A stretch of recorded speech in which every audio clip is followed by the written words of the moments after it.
The hardest part wasn't being left behind. It was watching my parents buckle my little brother into the back seat, hearing them laugh about the vacation they had planned, while I stood on my Aunt Linda's porch pretending I wasn't about to cry. For 9 summers, they called it a family vacation. But somehow, I was never part of the family. It took me almost 20 years to discover why. And when I finally learned the truth, I wished I never had.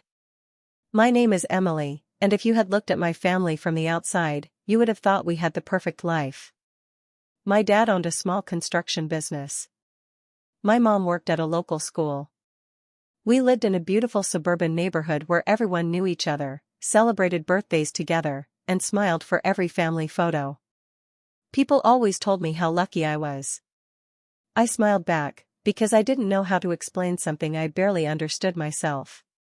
Every June, the same routine played out like a movie I couldn't stop watching. Mom packed colorful suitcases. Dad loaded the car. My younger brother, Ryan, ran around the driveway, excitedly talking about beaches, amusement parks, or whichever place they had chosen that year. And me? I packed one small backpack. Not for a vacation. For another summer at my Aunt Linda's farmhouse. Whenever I asked why I couldn't come, my parents always had an answer ready. "Sweetheart, you'd be bored. You'll have much more fun with Aunt Linda. She's lonely. You're helping her." I wanted to believe them. After all, I was only 8 years old. Children don't question the people they love. They trust them. Even when something doesn't feel right. Childhood mystery. Aunt Linda lived about 2 hours away in a quiet little town surrounded by open fields and old oak trees. Her house was small, cozy, and always smelled like fresh bread and cinnamon. The moment she opened the front door, she'd wrap me in the warmest hug. "There's my favorite girl," she'd whisper with a smile. With her, I never felt unwanted. She taught me how to bake pies, plant flowers, and catch fireflies on warm summer nights. She listened to every story I told, never interrupted, and somehow always knew when I was pretending to be okay. But every time my parents came to pick me up at the end of summer, I noticed something strange. While Mom and Dad chatted cheerfully outside, Aunt Linda stood by the kitchen window, quietly wiping tears from her eyes. When I asked what was wrong, she'd force a smile and gently hold my face. "I just wish every child knew how loved they truly are." At the time, I thought she was simply sad to see me leave. I had no idea. She wasn't crying because I was leaving. She was crying because she knew exactly why I had been left behind. The summers came and went, but the questions never did. As I got older, I stopped asking my parents why I wasn't invited on family vacations. Their answers never changed, and neither did the pain. After a while, pretending it didn't matter became easier than hoping things would be different. By the time I graduated from college, I had learned to live with the empty spaces in my childhood. The family photo albums. The stories I couldn't relate to. The memories that belonged to everyone, except me. Still, one thing never changed. No matter how busy life became, I visited Aunt Linda whenever I could. She was more than an aunt. She was the person who remembered my favorite birthday cake, called just to hear my voice, and somehow knew I was struggling before I ever admitted it. Then, one cold November morning, my phone rang. It was the local hospital. Aunt Linda had passed away peacefully in her sleep. For a long moment, I couldn't breathe. It felt as if the only person who had ever made me feel completely loved had quietly disappeared from the world. A week later, after the funeral, her attorney asked me to stay behind. "Emily," he said gently, placing a small wooden box on the table, "Linda wanted you to receive this personally." My hands trembled as I lifted the lid. Inside were old photographs, faded birthday cards, a tiny silver bracelet I remembered wearing as a little girl, and one sealed envelope. On the front, in Aunt Linda's familiar handwriting, were 5 simple words. "For Emily, when she's ready." I stared at it for several seconds before opening it. The first line made my heart stop.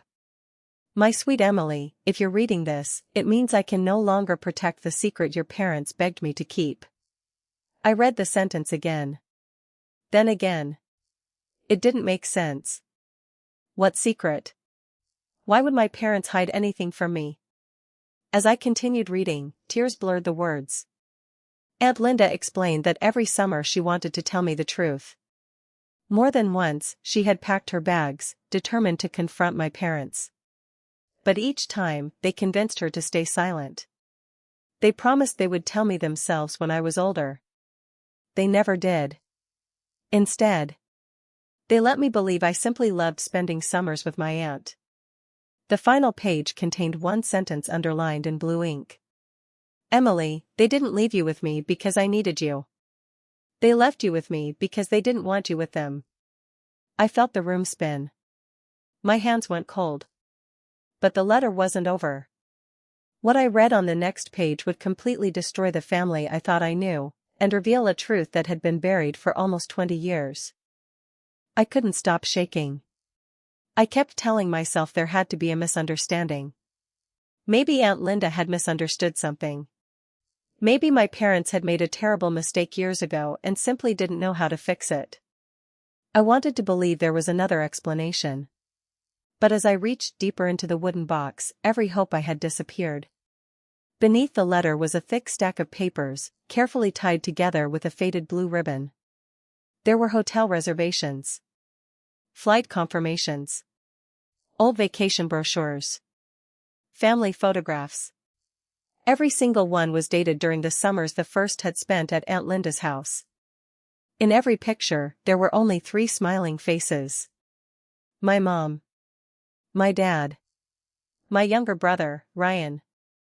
There wasn't a single photo of me. Then I found printed emails. The first one was from my father to Aunt Linda. Thanks again for taking Emily this summer. Traveling is so much easier when it's just the 3 of us. My chest tightened. I kept reading. Another email from my mother was even harder to accept. She's happier with you anyway. She asks too many questions, and Ryan deserves to have our full attention for once. I stared at those words until they became blurry. For once? Hadn't they already chosen him every single summer? The answer came in Aunt Linda's final note. Years before I was born, my parents had dreamed of traveling the world. But when I arrived unexpectedly, everything changed. Money became tight. Plans were cancelled. Stress filled their marriage. Instead of blaming the circumstances, they blamed the child who had never asked to be born. Me. As Ryan grew older, they built the family they had always imagined. A family of 3. I was simply the reminder of the life they believed they had lost. Aunt Linda wrote that she argued with them every year. She begged them to include me. She even offered to pay for my ticket more than once. Every time, they refused. They insisted I was better off staying with her. By the time I reached the bottom of the box, one final document waited for me. It was Aunt Linda's will.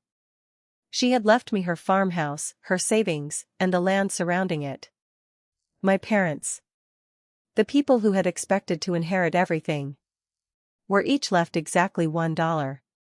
Attached was a handwritten note. Love isn't measured by blood. It's measured by who stays when everyone else walks away. That evening, before I could even process everything, my phone started ringing. First my mother. Then my father. Then Ryan. One voicemail after another. For the first time in years, they suddenly wanted to talk. And somehow, I already knew it wasn't because they had finally found their daughter. It was because they had just lost something they thought already belonged to them. For 3 days, I ignored every call. Every voicemail sounded the same. Emily, please call us. There's been a misunderstanding. We need to talk. Not once did they ask how I was feeling. Not once did they mention Aunt Linda. The only thing they wanted to talk about was her will. Finally, I agreed to meet them. We sat around the same dining table where we'd shared countless family dinners. From the outside, everything looked exactly as it always had. But this time, I wasn't the little girl waiting to be chosen. I was the woman who finally knew the truth.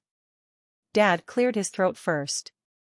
Emily, about Linda's estate, we're sure she didn't mean to leave everything to just one person. There it was. Not, we're sorry. Not, we should have treated you better. Just money. I quietly placed Aunt Linda's letter and the printed emails in the center of the table. No one spoke. Mom's face turned pale. Dad stared at the papers without lifting his head. Ryan slowly picked up the letter and began reading. The silence lasted so long it became louder than any argument. Finally, my mother whispered through tears, "We thought you were happier with Linda." I looked at her, unable to recognize the woman sitting across from me. Happier? I asked softly. I spent every summer wondering why my own parents never wanted me beside them. I watched you build memories without me, and I spent years believing I had done something wrong. Neither of them could answer. Because deep down, they already knew the truth. I stood up, took a deep breath, and smiled, not out of happiness, but because I finally felt free. I don't want revenge, I said. I just don't want to spend the rest of my life begging people to love me. That was the last conversation we had. Months later, I restored Aunt Linda's farmhouse exactly the way she had always dreamed. With the money she left behind, I opened a free summer retreat for children whose families couldn't afford vacations, or who simply needed a place where they felt seen, safe, and loved. Above the entrance, I placed a small wooden sign. Linda's place, every child belongs. The story quietly spread through the community. People admired Aunt Linda's kindness and learned why the retreat existed. Without ever trying to embarrass my parents, the truth found its own way into the light. Some people think revenge is about making someone suffer. I learned something different. The greatest revenge is refusing to let someone else's rejection define your future. My parents gave me 9 summers filled with questions. Aunt Linda gave me a lifetime filled with love. And in the end, love became the only inheritance that truly mattered.